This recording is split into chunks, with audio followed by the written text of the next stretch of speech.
안녕하세요. 오랜만에 페이스북에서 이제 방송을 하게 됐는데요. 이제 지금은 밤 12시 10분입니다. 제가 모든 근무를 끝내놓고 이제 시작하는 그런 시간이거든요. 실질적으로 저희가 이 시간에 할 수밖에 없는 거는 잘 아시겠지만 우리 법에 보게 되면 근로기준법과 그 다음에 장기형 보험법이 있어요. 그래서 이 장기형 보험법에 의하면은 저희가 월 근무 시간이라든지 이런 것들이 정의가 되어 있습니다. 그래서 실질적으로 이제 그 근무 시간을 저희들이 지켜야지만 문제가 없고, 이제 저처럼 이제 대표 겸 수달장 같은 경우는 상근 의무라 그래가지고 실질적으로 이제 저희가 하루에 8시간씩 주 5일을 근무하도록 그렇게 이제 규정을 하고 있거든요. 이 규정도 참 말이 안 되는 게 우리나라의 모든 기업 중에서 월 근무 시간을 규정해서 근로자들에게 하여금 강제하는 업종이 있거나 내지는 그러한 기관들이 있는지 사실은 좀 이제 묻고 싶거든요. 그래서 이제 보통 이 부분에 대한 것들이 장기형 기관의 종사자들은 월 근무 시간을 무조건 지켜야 되거든요.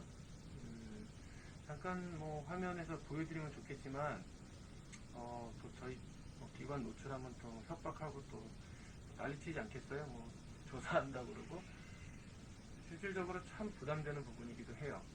왜냐하면 여태까지 일부에서는 없는 것도 털어간 적도 많고, 그래서 공정하거나 공평하지가 않았고, 지금은 좀 바뀌었지만 이전까지는 실질적으로 이 장기형 기관의 운영자들은 일반적인 살인자보다도 더 혹독한 조사와 검사를 받았거든요.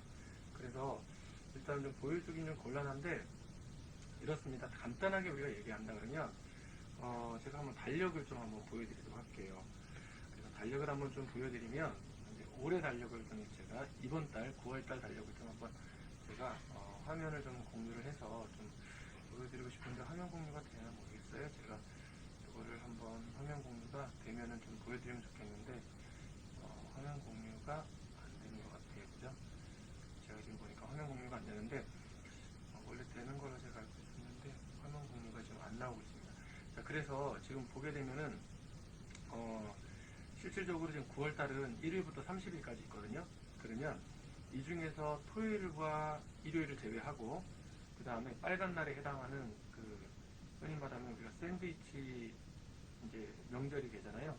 10월 1일 날이 이제 흔히 말하면은 이제 휴일 명절 추석날이 되기 때문에 30일이 당연히 휴일이 되겠죠. 그러면 그 날까지 포함을 해서 즉 공휴일을 포함해서 이번 달에 근무할 수 있는 날짜의 수는 1, 2, 3, 4, 그 다음에 7, 8, 9, 10, 11, 그 다음에 14, 15, 16, 17, 18, 19, 18, 그 다음에 20일, 21일, 그 다음에 22, 23, 24, 25, 그 다음에 28, 29입니다. 그러니까 보통 21일이 되겠죠. 그렇게 되면 제가 지금 판단하기에 지금 보니까 한 21일 정도 지금 되는 걸로 제가 계산해 보니까 나와요. 다시 한번 제가 확인해서 조금 더 한번 확인을 해볼게요. 혹시 또 제가 틀리면은 또 그거 가지고 뭐 또 시비를 걸 수 있으니까 제가 한번 그 날짜를 정확하게 한번 확인 한번 해보도록 하겠습니다.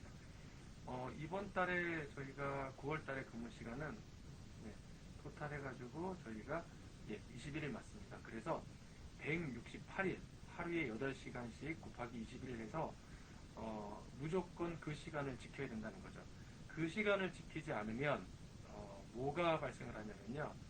안타깝게도 저희는 감산이라고 하는 걸 당합니다. 감산이라고 하는 건 뭐냐면은 그 달에 있었던 시간을 그 인력이 지키지 못함으로 인해서 발생할 수 있는, 예를 들어서 1000만 원을 준다면 요거에 대해서 인력 기준 대비를 해서 5%, 10% 이런 식으로 이제 직종마다 좀 달라요. 그래서 그 돈을 깎아서 주죠. 그러면 1000만 원에 5%만 하더라도 그 금액이 상당하죠. 이게 작은 기관은 문제가 없지만 이제 큰 기관으로 갔을 때는 또 틀려진다는 거죠, 이게요. 그러면 이런 경우에는 실질적으로 무슨 문제가 생기냐면 엄청난 그 돈이 깎여서 나온다는 거예요.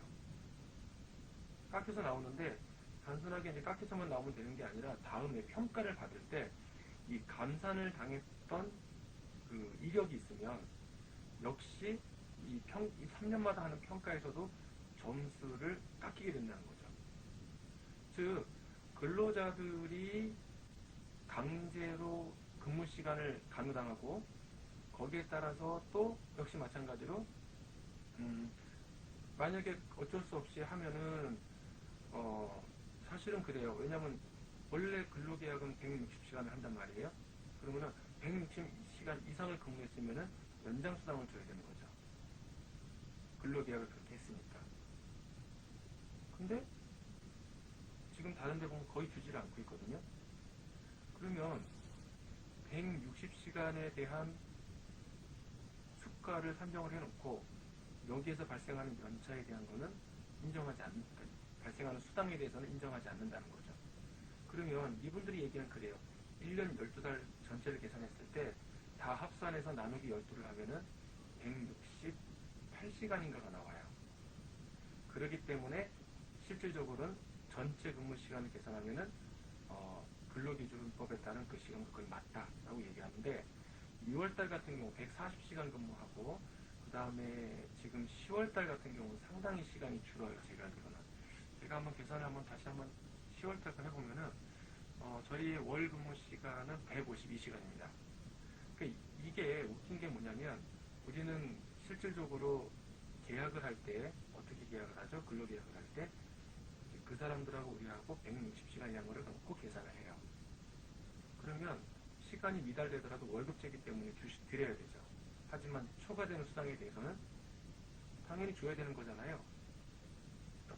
이런 기형적인 수가 형태가 실질적으로 어떻게 해서 이 수가가 나오고 어떻게 해서 이 수가가 반영이 되는지에 대해서는 계속적으로 많은 장기간 기관에 근무하는 분들이 내지는 그 운영하는 분들이 요구했지만 영업비밀이라고 얘기하거든요. 공기업에서는 영업비밀이라는 건 없어요. 공기업에서는 일반 기업은 영업비밀이 있습니다. 근데 공기업은 영업비밀이 없어요. 그럼에도 불구하고 내주지 않습니다. 통상적으로 국가에서 운영하거나 공기업이 운영하는 것에서는 국방, 안보 등과 같이 심대하게 국가에 어떤 영향을 미치는 경우에만 영업비밀 내지는 공개하지 않도록 되어 있음에도 불구하고 영업비밀이라는 이유 하나만으로 안 하거든요. 근데 SK텔레콤은 지난번 국정감사를 통해서 그 영업비밀을 공개를 했습니다. 그런데도 우리네 공기업은 그거를 오픈하지 않죠. 한번 날짜를 한번 전체적으로 다 계산을 해봤어요. 실질적으로 우리가 흔히 말하는 공생 같은 기관 같은 경우는 365일 계속 이제 직원이 근무해야 되고 이 직원이 실질적으로 365일 기간을 쭉 근무하는 거를 전체를 다 계산해서 거기에서 나누어서 역산을 해봤거든요. 그랬더니 수가를 보니까 흔히 말하면 이 공휴일과 빨간 날을 떼가지고 그들의 최저임금 계산을 곱하기를 돌렸더니 그때 비로소 수가하고 거의 엇비슷하게 나와요. 근데 휴일날과 그러니까 주휴일과 휴일날 그 다음에 빨간 날을 거기다 대입을 시켰더니 수가가 오히려 상당히 부족하다는 걸 볼 수가 있거든요. 이거에 대해서는 아무 누구도 얘기를 하지 못해요. 왜냐하면 근로자도 모르고 운영자도 이 부분에 대해서 모르기 때문에. 제가 역사를 해본 거예요. 상당히 차이가 납니다. 자, 다시 돌아와서 제가 조금 이제 그 내용을 좀 보면서 공유를 좀 할 수 있으면은 화면 공유를 제가 좀 하면서 하려 했더니 지금 화면 공유가 되지 않아서 제가 아까 오늘 얘기하려고 했던 그 연차에 대한 부분을 좀 말씀을 드리면 연차 같은 경우는 우리나라에서 60조와 61조에 이 부분을 제시하고 있어요. 근데 여기서 중요한 건 뭐냐면 연차를 사용할 경우에 우리가 월 근무 시간에 대한 강제 조항이 있다고 그랬잖아요. 월 몇 시간을 근무하라고 하는 그 서비스 질 때문에 그런 거겠죠. 그래서 그거를 하라고 얘기를 하고 있는데 문제는 뭐냐면 만약에 이분이 연차를 쓰게 되는 경우에는 그날의 근무 시간을 인정을 해준다는 거죠. 근무 시간을. 근데 만약에 초도년도 입사해서 1년까지는 11개의 연차가 발생합니다. 그리고 그 다음에 업무가, 그러니까 그 해에 12월 30일 날 업무가 끝난과 동시에 뭐가 발생하죠? 또다시 그 다음 연도 거 연차가 바로 15개가 발생을 하죠. 그래서 이 토탈하면 26개가 되거든요. 그러면 이 사람이 2019년도 1월 1일 날 만약에 이제 출근을 했으면 연차를 만약에 6개를 썼다고 가정을 할게요. 그럼 5개 넣죠, 11개에서. 그러면 만약에 2019년도 12월 31일 날 자기가 원래 하는 근무가 끝난과 동시에 우리나라 법에 따라서 연차 규정에 따라서 어떻게 되죠? 그날 끝난과 동시에 15개 연차가 발생을 하죠. 그러면 앞에 6개를 썼기 때문에 지금 5개와 앞에 5개가 2개가 합산해서 20개가 생기겠죠? 그러면 우리 장기형 보험법 고시에는 연차라고만 돼 있어요. 즉 전년도에 2월 된 연차를 똑같은 연차죠. 그러면 이거에 대해서 어떻게 돼 있죠? 우리나라 법에서는 2년 동안에 26개를 쓸 수 있다라고 노동부가 규정하고 있죠. 그럼에도 불구하고 그렇게 해서 2월 된 연차에 대해서는 연차 근무 시간으로 연차를 인정할 수 없다라고 얘기를 합니다. 그러면 실질적으로 이번 명절과 같이 난 전년도에 다 못 썼으니까 올해 쓰고 싶습니다 라고 했을 때 이분이 쓰게끔 해드려야 되거든요. 왜냐하면 근로기준법에서는 근로자한테 불리한 게 있으면 다 무효가 됩니다. 이번 정부 들어서서 근로자들에 대한 어떤 그런 부분들에 대해서 상당히 많은 권한을 근로자에게 주었거든요. 실제로 지금 판결이 나는 것을 보게 되면 이 판사분들의 판결도 조금 의문을 가지는 그런 판결도 나와요. 누가 보더라도 저거는 근로자가 얘기한 게 좀 안 맞는데 라고 얘기함에도 불구하고 근로자가 승소하는 사례를 보게 되거든요. 자, 다시 돌아와서 우리나라의 근로기준법 제가 다 정리를 해놨거든요, 책으로. 그래서 보게 되면 우리나라 근로기준법에 시행령 말고 그냥 근로기준법 60조 하면은 대부분의 뭐 노동자들이나 뭐 다 이 운영하시는 분들이 알아요. 보게 되면은 60조에 보면 이렇게 돼 있어요. 뭐라고 하냐면 80% 이상 하면은 15일을 줘야 되고, 그 다음에 1개월 미만 근로자는 1년간에 80% 미만 출근한 자에게는 1년 개근했을 때 하나씩 주게 돼 있고, 그리고 나서 사용자는 3년 이상 계속해야 근로자가 근로한 근로자에게 제1항에 따라서 최초 1년을 초과하는 계속 근로 연속 매 2년에 대해서는 1일을 가산하여 유급휴가를 줘야 된다. 그러니까 하나씩 늘어난다는 거죠. 2년마다 한 번씩. 그래가지고 총 줄 수 있는 건 25일 한도라는 거죠. 그래서 사용자는 근로자가 청구한 시기에 주어야 한다고 되어 있어요. 자, 사용자는 1항부터 4항까지죠. 그 안에 규정에 따라서 휴가를 근로자가 청구한 시기에 주어야 된다고 되어 있거든요. 근데 장기형 기관의 특성상 휴가를 함부로 줄 수가 없어요. 자, 그럼에도 불구하고 여기 보게 되면 근로자가 청구한 시기에 주어야 한다. 그 기간에 대하여 취업규칙 등에서 정한 통상임금 또는 평균임금을 지급하여야 하고, 다만 근로자가 청구한 시기에 휴가를 주는 것이 사업 운영에 막대한 지장이 있는 경우에는 변경할 수 있다. 이 말은 뭐냐면 추후에 앞에 쓰지 못한 연차를 다시 뒤에 줄 수도 있다는 거예요. 근데 61조에 공단에서 얘기하는 게 이거예요. 연차 유급휴가 사용에 대한 촉진이거든요. 이게 요번에 바뀐 법인데 휴가를 쓰세요 그랬는데도 불구하고 쓰지 않은 경우에는 이게 소멸된다라고 돼 있어서 60조의 7항의 본문에 따라서 소멸된 경우에 사용자는 그 사용하지 아니한 휴가에 대해서 보상할 의무가 없다라고 하지만, 의무가 없는 게 아니라 그게 끝남과 동시에 연차 수가 사용권에 대한 거는 중단이 되지만 연차 휴가 미사용에 대한 수당에 대한 청구권이 발생을 하죠. 그래서 공단은 근로자가 돈을 달라고 하면은 더 좋은 건데 왜 돈을 주지 그렇게 얘기하느냐라고 하지만, 우리나라의 규정상 왜 앞에 이번 정부가 들어섰을 때 앞쪽에 11개의 휴가를 줬느냐, 근로자들의 충분한 휴가권을 보장하기 위해서 그것을 만들었다는 거죠.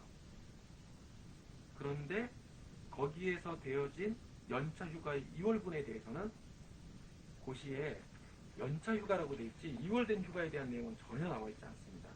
고시에 제가 근무시간 가감산에 대한 부분들을 우리 그 고시를 보게 되면 뭐라고 나오냐면요, 그 조항이 있습니다. 급여 비용 산정하고 그 다음에 쭉 보시면은 감액과 뭐 다 아시잖아요, 그죠?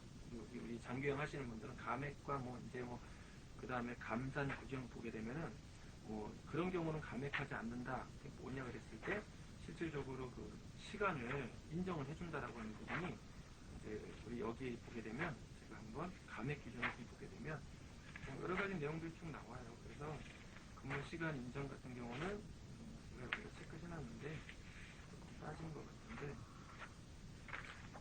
제가 실질적으로 우리가 보게 되면은 근무 시간 산정 방법에서 우리가 보게 되면 근로기준법 60조 1항과 5항에 의해서 연차 휴가 등 공단 이사장이 정하는 사유에 해당하는 경우는 근무 시간으로 인정한다고 되어 있거든요. 51조 4항이에요. 근로기준법 60조 1항부터 5항이거든요. 그런 경우에는 연차 휴가를 인정한다고 되어 있죠. 그러면 근로기준법 60조 우리가 아까 했잖아요, 그죠? 60조 1항부터 5항을 한번 보도록 할게요. 뭐라고 되어 있는지. 자, 1항부터 5항이라고 하면은 다 줘야 된다는 거예요. 소멸권은 여기서 얘기하고 있지도 않아요. 근데 공단 직원은 소멸된다는 거 이게요. 우리나라 국법의 헌법과 그 다음에 그 우리 법의 구조를 다 아시는 분들은 아마 너무 잘 아실 거예요. 우리나라에 그 법의 구조가 있어요. 법의 구조에 보게 되면 그 위에부터 아래까지 우리가 총 그 법 종류가 나오잖아요. 거기에 따라서요. 그래서 상위법과 하위법으로 나눠지거든요. 그래서 실질적으로 이렇게 제가 그 법을 그 학생들한테 가르칠 때 헌법, 뭐 법률, 법령, 조례, 규칙에서 이 순서대로 우회법부터 쭉 나온단 말이에요. 그래서 이제 밑으로 쭉 가는데 우리가 법률의 종류 같은 경우도 우리가 흔히 말하면 그 법률의 그 종류라고 얘기하잖아요. 여기도 우리가 법률의 종류를 보게 되면 분명하게 나와 있거든요. 우리가 잘 알고 있는 데는 뭐 여러 가지가 있죠. 어떤 것도 있죠. 뭐 민법도 있고 그 다음에 뭐 거기에서 뭐 형법도 있고 뭐 사회법도 있고 다 있어. 이런 법들이 있는데 중요한 건 뭘까요? 이 법에 대한 것들이 그 법률의 어떤 내용들을 보게 되면 노인장기 요양법이나 사회복지법이나 노인복지법은 근로기준법보다는 하위법이에요. 근데 상위법에서 규정하고 있는 이 내용을 보게 되면 고시에서도 제51조 4항에 보면 근로기준법 60조 1항과 1항부터 5항에 의한 연차휴가라고 돼 있지 2월된 연차는 규정하고 있지 않다는 거죠. 근데 이거를 2월된 경우에 인정하지 않는다는 거예요. 참 이상한 법이죠? 그것도 일개 공단 직원이 안 된다는 거예요. 여긴 되라 한다고 돼 있잖아요. 51조 4항에 연차라고 돼 있지 2월된 연차는 전혀 없습니다. 그래서 제가 법령을 하나 찾았는데 제가 자료를 한번 제가 자료를 정말 열심히 찾았거든요. 자료를 한번 제가 조금 보여드리고 같이 한번 좀 보도록 할게요. 자, 요게 뭔지 아시죠? 이번에 이렇게 해가지고 이렇게 보시면 제가 화면 공유가 되면 딱 보여드릴 텐데 여기 보시면 고용노동부라고 돼 있죠? 그렇죠? 그 다음에 여기는 보게 되면 나오 있죠? 뭐라고 돼 있죠? 1년 미만 근로자 등에 대한 연차휴가 보장 확대 관련 개정 근로기준법 설명 자료예요. 제가 얘기한 게 아니죠. 2018년도 5월 달에 이 법이 고용노동부에서 이렇게 나왔어요. 자, 여기 보시면 한번 보자고요. 자, 입사 후 보시면 나오죠? 이렇게 보여드리나요? 화면을 좀 크게 해서 보여드리면 되겠네요. 그래야지 조금 다들 같이. 자, 저도 보이게 입사 후 2년간 연차휴가 보장 확대죠. 자, 여기 보시면 뭐라고 돼 있죠? 입사일로부터 2년 동안 최대 26일의 연차 유급휴가 부여 가능이라고 돼 있죠. 원래는 60조 제3항에 이 삭제 조항, 그러니까 여기에 관련되어 있는 조항이 있었는데 이거를 삭제해 버렸어요. 그래서 여기 보시면 2년 동안 이렇게 그렇죠? 이렇게 돼 있죠? 이렇게 여기서 이렇게 돼 있죠? 입사일로부터 2년 동안 최대 그러면 2월이 된다는 얘기거든요. 근데 공단은 2월이 안 된다는 거예요. 이게 그리고 입사 1년차에 부여받은 유급휴가 사용기간 및 미사용수당 지급 청구는 요거 같은 경우는 근로기준법 60조 7항에 따라서 사용자의 귀책사유로 사용하지 못한 거, 사용자의 귀책사유죠. 그러면 1년간 행사하지 아니하면 그러니까 사용자의 귀책사유로 사용하지 못한 경우를 제외하고 1년 안에 행사하지 않으면 소멸된다는 거예요. 그 조건이 뭐예요? 우리의 귀책사유로 사용하지 못한 경우는 이건 소멸하지 않는다는 거죠. 그래서 실질적으로 보게 되면 발생 월로부터 1년이 지나 유급휴가를 사용할 수 있는 기간이 종료되었다면 사용자는 사용기간이 종료된 다음날 미사용수당을 지급하여야 된다라고 되어 있죠. 근데 여기 있어요. 당사자 간 개별 합의로 지급일을 유예하지 않은 한 지급일을 넘겨 지급하는 경우 임금체불에 해당이 된다라고 되어 있잖아요. 정산을 해야 된다고 되어 있거든요. 근데 이게 만약에 조금 내용이 틀려요. 그래도 나는 가고 싶어요 라고 얘기하면 1년차에 매월 1일 발생한 유급휴가 중 일부는 2년차에 사용할 경우 먼저 발생한 휴가부터 순차적으로 사용한 것으로 처리. 이거는 뭘까요? 2월이 된다는 얘기잖아요. 그죠? 2월이 되는 건데 이런 경우에 지금 된다고 함에도 불구하고 이거를 공단에서는 인정하지 않는다는 거죠. 뭐가요? 2월 된 연차 휴가에 대해서 사용하지 않는다고 얘기를 합니다. 이것도 보게 되면은 뭐 여기 대법원 판례까지 해서 굉장히 잘 이렇게 정리를 해준 게 있어요. 그러니까 결론은 이 자료도 안 봤다는 얘기죠. 그러면서 무조건 장기현 기관이 말하는 거에 대해서는 쌍심지를 키고 무조건 잘못했다고 얘기를 하거든요. 이것뿐만 아니라 말할 것들이 수도 없이 많아요. 보시면 이렇게 다 확인을 해본 거예요. 다 일일이. 그렇죠? 이렇게 다 확인했어요. 뭔지 판례까지 다 확인했거든요. 이거는 그러니까 사용자의 귀책으로 인해서 연차를 사용하지 못했을 경우에 돈으로 보상하게 돼 있는데 만약에 돈으로 보상하지 않고 만약에 근로자가 원하면은 휴가로, 왜냐하면 근로자가 그걸 원하면 그걸 해주는 게 맞다라고 판례도 나와 있거든요. 그럼에도 불구하고 이것을 인정하지 않는다는 거죠. 고시에는 분명히 51조 4항의 근로기준법 60조 1항부터 5항까지의 연차 유급휴가 등 공단위 사장이 정한 사유에 해당하는 경우는 근무시간으로 인정한다. 즉 연차를 줘서 근로자가 그날 휴무한 경우에는 근무시간으로 인정한다고 되어 있거든요. 8시간까지로 인정한다고 되어 있어요. 곧 뒤에 가면 세부고시에도 보게 되면. 근데 이걸 인정하지 않는다는 거예요. 여기 우리 패친에 들어오시는 간혹보면 우리 시의원님도 계시고 또 흔히 말하면 기초단체 의원님도 계시고 그 다음에 정의당에 있는 분들도 계세요. 뭐 하셨어요? 이렇게까지? 조두순 씨가 저 난리를 치기까지 12년의 기간 동안에 국회는 손을 놓고 있었어요. 이걸 해결하지 못했어요. 마찬가지로 정의당은 노동자를 원한다고 얘기하고 노동자를 지원한다고 얘기하면서 이런 불이익을 당하는 것에 대해서는 아무 말 하지 않았다는 거죠. 귀를 기울이지 않아요. 그리고 정작 운영하시는 분들에 대해서는 타도의 대상으로만 본다는 것 자체가 기업이 없으면 근로자는 언제 일하죠? 그리고 기업이 예를 들어서 장기영 기관 같은 경우는 장기영에서 들어오는 수가는 뻔해요. 그리고 나가고자 하는 인건비 비율도 정해져 있습니다. 작년에 인건비 비율 안 맞춘 거 지금 맞추라고 난리가 났어요. 공문 다 갔습니다. 근데 중요한 건 뭘까요? 인건비 비율을 전문가도 못 맞추게 만들어놨어요. 그래서 가산을 받는 기관들이 있어요. 근데 이 부분이 만약에 직접 인건비라고 해서 요양보호사, 그 다음에 간호조무사, 물리치료사, 사회복지사 요 직종이 아닌 분, 조리원이나 위생원이나 뭐 이런 분들 가산을 받은 경우에는 그 돈이 덩어리로 나오다 보니까 절대로 못 맞추거든요. 그러니까 편법을 써야 되는 거예요. 그래서 WFC를 운영하는 국가사회복지정보원에 전화하니까 뭐라고 얘기하죠? 잡수입으로 그것만 빼서 따로 잡으라는 거예요. 그런 법이 어디 있어요? 그게 장기영 수입인데 그거만 어떻게 떼서 그걸 가지고 얘기를 하냐고요. 그거 자체도 어불성설이지. 그러니까 거기서 하는 얘기가 뭐라고 얘기하냐. 각 지역마다 틀리기 때문에 주무관하고 상의해서 주무관이 오케이 하면 된다는 거예요. 세상에 무슨 법이 주무관이 오케이 하면 넘어가는 데가 어딨냐고 얘기해요.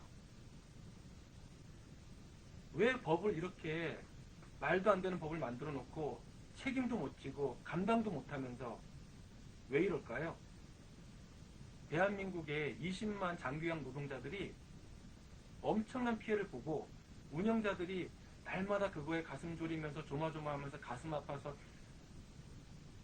상당수, 글쎄요, 상당수라고 말하면 또 그거 갖고 또 꼬투리 잡을지 모르겠지만 많은 분들이 이런 그 스트레스에 시달려가지고 암에 걸리고 있다니까요. 나중에 이 정신적인 그 스트레스는 제가 이미 예전에 한번 연구조사를 통해서 장기양을 한 다음에 본인의 정신건강에 대한 거 아산병원에서 나오신 그 교수님의 그 설문지를 가지고 돌려봤다고요. 80% 이상이 정신적인 문제를 안고 있다는 거죠.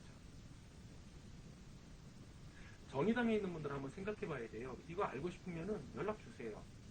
아주 속속들이 다 설명을 해드릴 테니까. 또 국민의힘이라고 하는 당도 마찬가지죠. 연락 주세요.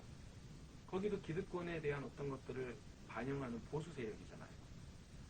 또 제가 활동하고 있는 민주당 같은 경우도 어떤 이상한 사람, 이상한 국회의원 한 사람으로 인해서 자꾸 이상한 소리 하지 마시고 정말 깊이 있게 이 내용을 알고 얘기했으면 참 좋겠다는 생각을 해요. 내용도 모르면서 떠든다고 법을 만든다고 해서 해결이 되는 게 아니라 나중에 지금과 같은 어마어마한 문제가 생긴다는 거예요. 제가 예전에 저희 집에서 공단에 있는 분하고 복지부에 있는 분이 왔었어요. 그래서 이거를 인건비를 직접과 간접으로 나누지 마시고 그냥 인건비로 하시는 게 낫지 않겠습니까? 라고 제안을 드린 적이 있어요. 담당 주무관께서 이 얘기를 들으면 기억을 하시겠죠? 그랬더니 그때 저한테 말씀하셨죠? 그렇게 되면 원장님들이 엄청나게 돈을 많이 가져가기 때문에 안 됩니다 라고 말씀을 하셨어요. 그때 제가 했던 말 기억나시나요? 뛰는 놈 위에 나는 놈이 있다고. 뭐라고 얘기했죠? 이렇게 얘기했죠? 만약에 대표가 요양보호사나 내지는 사회복지사로 내려가면 그 사람이 1,000만원, 2,000만원씩 끌어가면 직접 임금이 맞출 수 있는데 그럼 그거는 어떻게 하시겠냐고 그랬어요. 그랬더니 저한테 눈 동그랗게 뜨시면서 놀래면서 얘기하셨죠. 그 방법뿐이에요. 법을 만들 때는요 정말 신중하고 고민해서 만드셔야 돼요. 일개 개뿔도 모르는 현장 경험 전혀 없는 모 국회의원이 말 한마디 한다고 법을 무슨 빈대떡 뒤집듯이 뒤집어서 될 게 아니라 노동법과의 관계성, 어떤 타법하고의 관계성 다 비교해서 법이라는 건 만들어지는 거예요. 모르면 손을 대지 말아야 되는데 모르고 손을 댐으로 인해서 더 이 장기양판은 흔들리게 되고 복잡하게 되는 거예요. 재무회계 같은 경우도 우리가 법에 보면 뭐라고 되어 있냐면요. 오늘 뭐 노동법만 얘기하려고 했는데 어떻게 하다 보니까 여기까지 왔네요. 그래서 우리 사회복지사업법 그 사회복지법인 및 사회복지시설 재무회계 규칙에 보면은요. 당시 약속했던 게 하나 있었어요. 뭐냐면 지금 제가 이 법을 좀 보고 있는데 여기 보시면은 실질적으로 사실은 예전에 이 법은 사회복지법인을 대상으로 해서 운영했던 법이에요. 근데 문제가 뭐냐면 이거를 개인시설에도 적용을 하다 보니까 이 법이 실질적으로 맞지 않는 것들이 너무 많아요. 그래서 어떤 부분들이 이제 맞지 않느냐. 그래서 결과적으로는 이 문제 때문에 보건복지부가 이런 얘기를 합니다. 이거를 만약에 했을 때, 이 법을 만들었을 때 그런 얘기를 해요. 민간에게 특성에 고려해서 맞춰서 하겠다라고 이제 이렇게 여기서 이야기를 합니다. 그리고 그 시기도 그렇게 정하겠다라고 얘기를 했죠. 있는데 제가 법 얘기를 하다 보니까 여기에 나오는 거예요. 그래서 이 내용을 제가 쭉 이렇게 보니까 여기에서 핵심 내용은 바뀐 게 하나도 없어요. 이전 법하고 비교해 보시면 다 알아요. 오로지 제목 한 줄만 바꿔놓으셨죠? 이전 법이 이미 법제처에 나와 있기 때문에 이거를 함부로 이야기할 수는 없을 거예요. 보시면 아시겠지만 앞에 법하고 뒤에 법 뭐가 바뀌었는지 직접 보시면 딱 나와 있어요. 그래서 우리 이 법에서는 뭐라고 얘기하냐면 이제 이거를 이제 하는 시기나 뭐 이런 내용들 이런 거를 여기서는 분명히 얘기할 때 민간의 특성과 그 시기를 봐서 이제 하겠다라고 얘기했거든요. 근데 민간이 준비가 이 개인 시설들이 준비가 안 된 거예요. 개인 시설들이. 왜냐하면 이거에 대한 전문가도 없고 잘 몰라요. 그러다 보니까 다 여기저기다가 자문을 얻어서 지금 하시는 거잖아요. 그래서 여기 보시면은 22조의 다른 법령과의 관계에서도 다른 법령에 특별한 규정이 있는 경우 제외하고는 이 규칙을 따르는 데인데 다른 법에 어마어마하게 이거에 문제가 될 만한 것들이 있어요. 민법이라든지 상법에 가보시면 이 법이 얼마나 크게 문제가 있는지를 정확하게 나와 있는데 이 법을 아마 제가 기억하기에는 사회서비스 자원과에서 만들었을 거예요.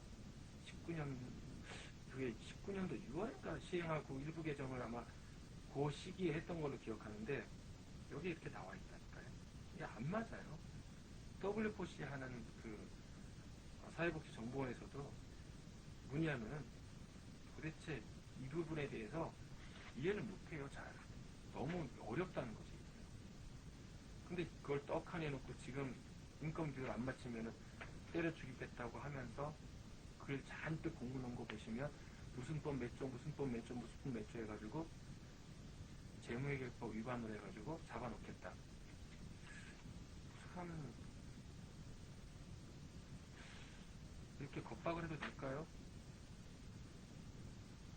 저는 하도 그런 일을 좀 많이 당해서 좀 고민스럽습니다. 앞으로는 제발 각 기업, 공기업이나 아니면은 부서에서 법을 이렇게 올린다고 해서 덤벙덤벙 받아줄 때는 아니라는 거죠. 이거를. 거기다가 또 이게 이제 조금 또 그러니까 떡하니 만들어놓은 게 장기요양 재무회계 규칙이라는 것도 만들죠. 그래서 여기서 또 이제 뭐 이런저런 이야기 거의 뭐 앞에 거랑 거의 똑같은 내용들이에요. 쭉 나옵니다. 예산 전용은 장교양 기관장의 8조죠. 관항목 간의 예산을 전용할 수 있다 그랬으니까 전용할 수 있는 거거든요. 관항목이 전부 다. 근데 여기 보게 나중에 또 저쪽에 지침을 보게 되면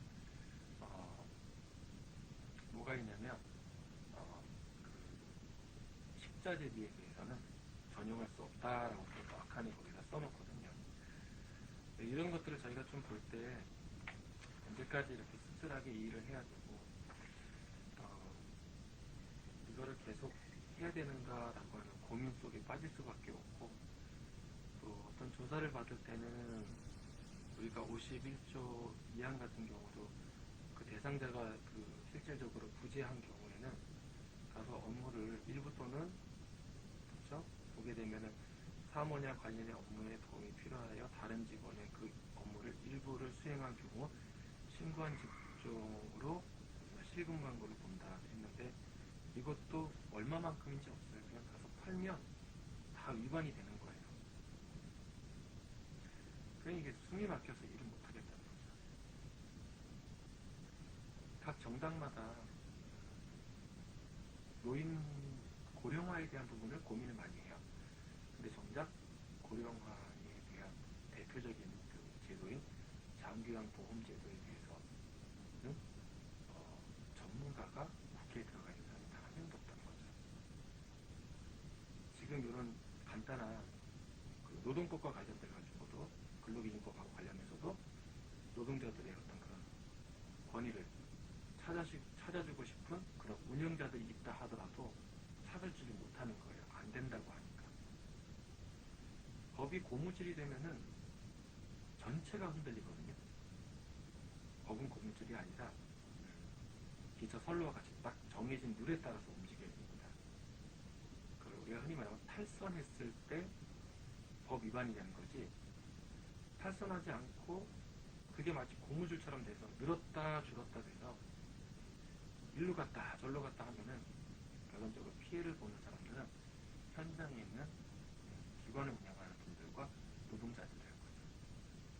그리고 항상 그 싸움은 노동자와 운영자들 간의 이념 논리로, 프로레타리아와 부르주아의 싸움으로 이끌어간다는 거죠. 이런 이끌고 가는 그런 식의 이야기라는 국회의원도 잘못된 거예요. 화합을 해야죠. 정말 부당하면 그거 왜 부당한지를 찾아보고 부당한 근본적인 원인을 해결해야 되지, 현장에서 일 잘하시는 장기형 노동자들 다 들쑤셔가지고 뭐 하자는 걸 그게요. 오늘은 장기형 관련해가지고 근로기준법과 연차에 이용하는 부분에 있어서 공단에서 이야기하는 그 내용들에 대해서 한번 설명을 좀 드렸고요. 이거는 저를 알고 계시는 국회의원들이나 아니면 어떤 그 광역 의원님들이나 아니면 그 기초의원들께서도 이런 부분에 좀 관심을 가지고 뭐가 공정하고 뭐가 바른 건지 한 번쯤만 좀 고민해보면 참 좋을 것 같습니다. 그리고 현장에서 사회복지 처우를 얘기하면서 가장 화이트 칼라인 사회복지관의 사회복지사들만 지원하는 것은 타당하지 못합니다. 모든 현장에 있는 사회복지사들한테 동일한 처우 개선과 처우 개선에 대한 비용을 지급하는 게 맞는 거지, 일부 법인 내지는 사회복지관에 근무하는 사회복지사들만 준다? 누가 급여를 더 많이 받는지를 한번 보시라고요. 사회복지계에 있는 분들도 정신 좀 차리세요.